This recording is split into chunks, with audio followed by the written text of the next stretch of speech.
of course, Clint's and Ruchi Narayan, and somebody who's, very inspiring. And before that, there was Sucharita Tyagi. I mean, she's speaking to Puneet Monga. She also spoke to Jasmine Royal, and or Royal, as I might call it. And before that, of course, I had Shayani Gupta and I had Tamanna, who were also fabulous. But I think right now is the pièce de résistance. This is a session that I would have actually logged in for, to see somebody who is so fantastic.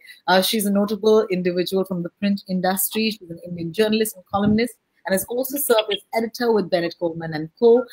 This is, of course, my absolute pleasure and privilege to speak to Bachi Karkaria. Hi, and welcome to the show, Bachi. Hi, Rohini. How are you?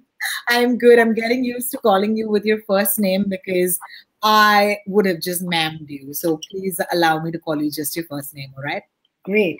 All right, Bachi, it's amazing. I've been reading your columns. I'm a huge fan of the stuff that you've been writing. It's always held a mirror to what's going on, and it's a bit, it's like an offshoot of the things that we're always thinking of. And when I read the column, I'm always like, oh my God, like how did she capture this? Like, for example, the WhatsApp groups, right? And how it's become, virus-fied every morning when you wake up, and instead of the good morning messages, you have all these stats that you talked about in your column.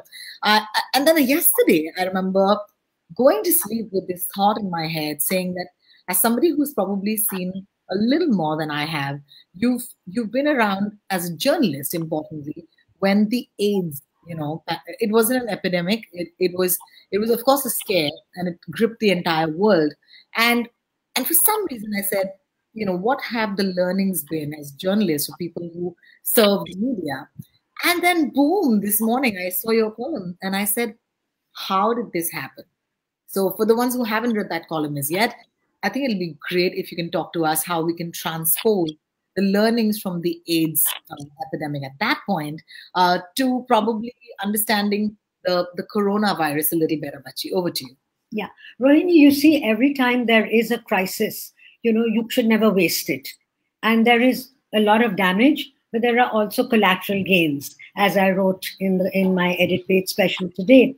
And I think when the AIDS epidemic, I'm going to call it epidemic because it was a pandemic. It didn't quite reach epidemic proportions in India. So let's just call it epidemic for want of a better word. Sure. And so when that happened, there was a far, far greater scare of the unknown and of all the kind of stigma and the sexual associations that there were with HIV/AIDS. So it was, in fact, a far scarier epidemic than it is now. Though, of course, it could not spread as contagiously as Corona can. But people didn't know that. They didn't know that. They were afraid to touch people. They were afraid to hug people. And, that's what the first barrier that you had to break. So I think the learnings that had came out of that great forest fire of HIV, I think were, to sum up, one, that you have to test, and you need these kits desperately. Not only do you need enough, but you need them to be accurate, because at the time of the AIDS scare, there were a lot of false positives, a lot of false negatives, and both were equally bad. Then right. I think a major long-term advantage that came out of it was that we cleaned up our hospital system. We went into safe hospital practice. Simple things like washing hands, which even doctors and people in the medical profession were not doing. So they were, because doctors, nurses, all of them were so scared of contracting this HIV that they began to treat every patient as a potential HIV patient. So they were observing all the care, like how do you dispose of needles, how do you dispose of hospital waste, how do you wash your hands, how do you sanitize every single thing. So the whole of the hospital system really got cleaned up. And I think that was a huge benefit. Forget learning it. And I do hope that some of the things, or most of the things that we learned there, all those loose nuts and bolts which have laxity that may have crept in, is back, put in before this boom, this epidemic starts hitting the hospitals. So this is not something that they have to do when it happens. They have to do it now, right? The second big thing was that we cleaned up the blood bank supply, because with AIDS, there were 4 major ways of transmission. One was through sexual contact, of course. which was the major one. The other was by getting infected blood. Because you see, people who were compromised, people with jaundice, drug addicts, people with all kinds of viruses, hepatitis B, that was a big thing. They were all donating blood because blood was for sale. So they were getting it to get their next fix or to get their next meal. So then the whole blood bank supply got cleaned up, and that was actually the easiest, if I may say, to do, because it was a captive system. Yes. The third most trying to instill over here. But, we couldn't get people to have safe sex. It seems as if we can't even get them to have safe hands, And more than that, is this whole business of social distancing, which is of physical distancing, really, more than social distancing, because you can have a lot of social contact like we are having now, right? And so the point was that this physical distancing, just look at what happened at 5 p.m. on the day of Janta curfew. People came streaming out onto the streets. There were crowds of them. It was like a goddamn Ganpati procession happening out there. And when I interviewed Dr. Udvadia 2 days ago, and it was in Mirror yesterday. And he told me, he said, he actually said this, and then we took it out because he felt, no, maybe it's too strong to put in print. He said that, anyone who flouts the lockdown should be locked up. And, we are really seeing this. I'm getting images, and sadly, this is happening with the most, the most entitled people, the most educated people, that they're zooming about in their fancy cars, they're going to parties. They are not, all these kids have come back from abroad. They are not doing home quarantine. You can't do this. So you have to change social behavior. And last of all, which I think was most important today, is empowerment.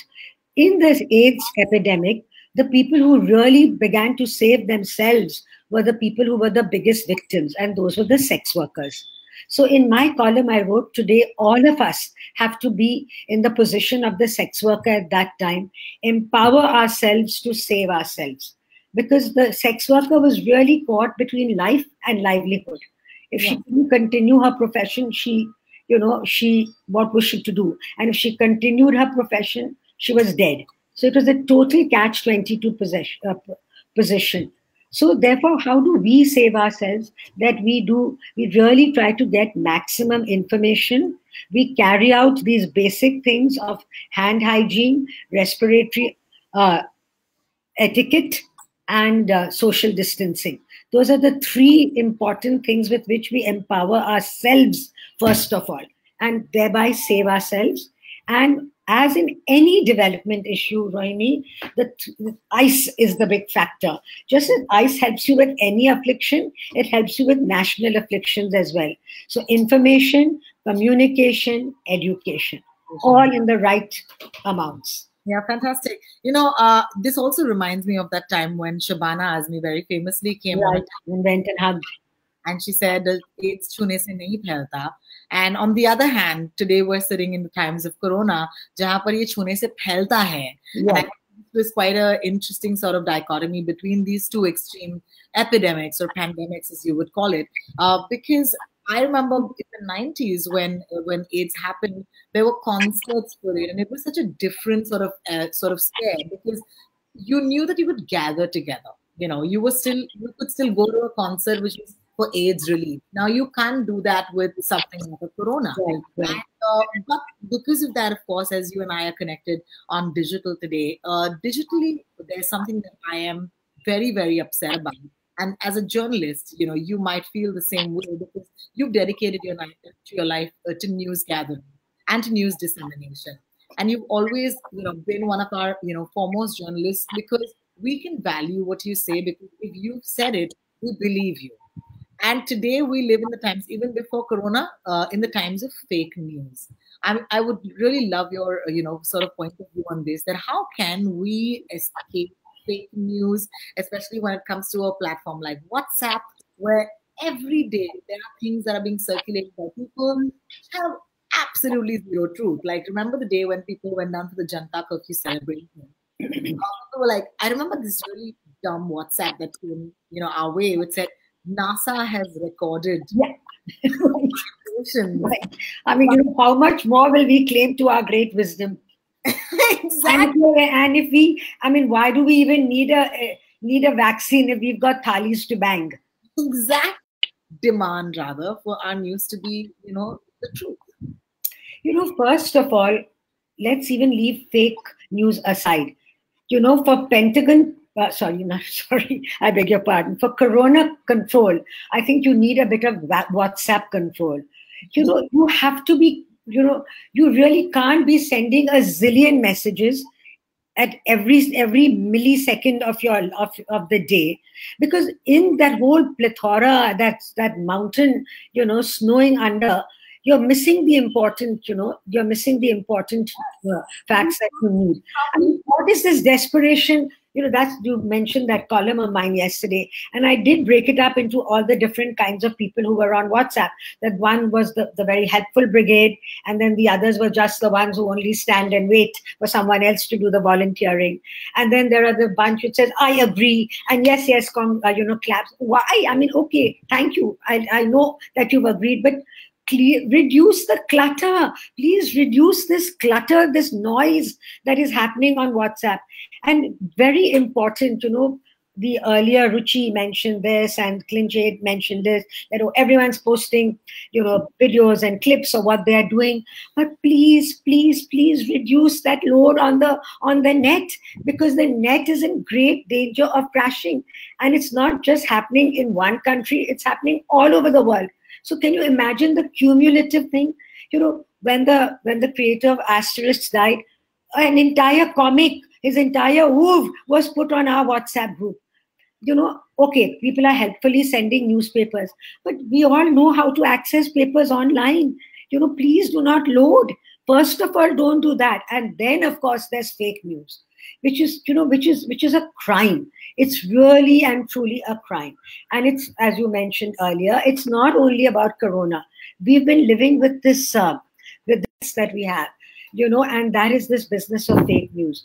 I know that, because I've been writing on public health for a long time, which is why, I was, if I may say so, really the first journalist to track the AIDS epidemic with the kind of, consistently and in depth.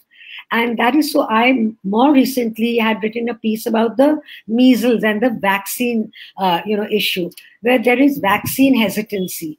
So before Corona took over our lives completely, vaccine hesitancy had been marked, red flagged. You have to do all that. So, please get the right facts about vaccine. There were people who were saying, oh, vaccines, the measles vaccine caused autism.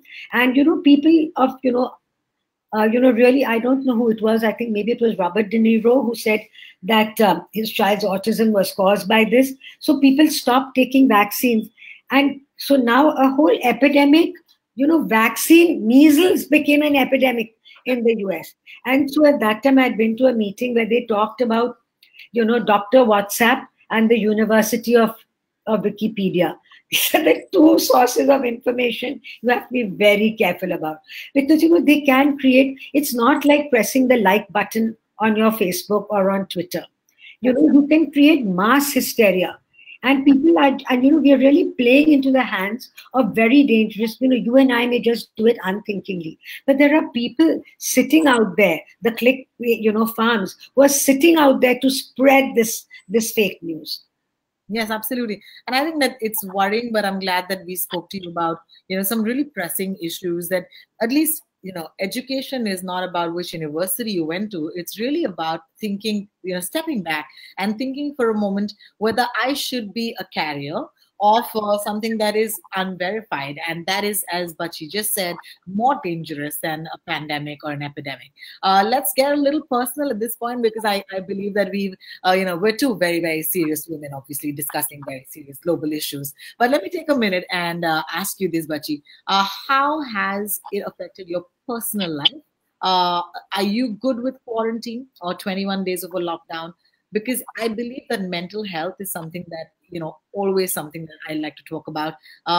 how has it been for you in terms of managing by yourself? Because I can tell you it's been hard for me.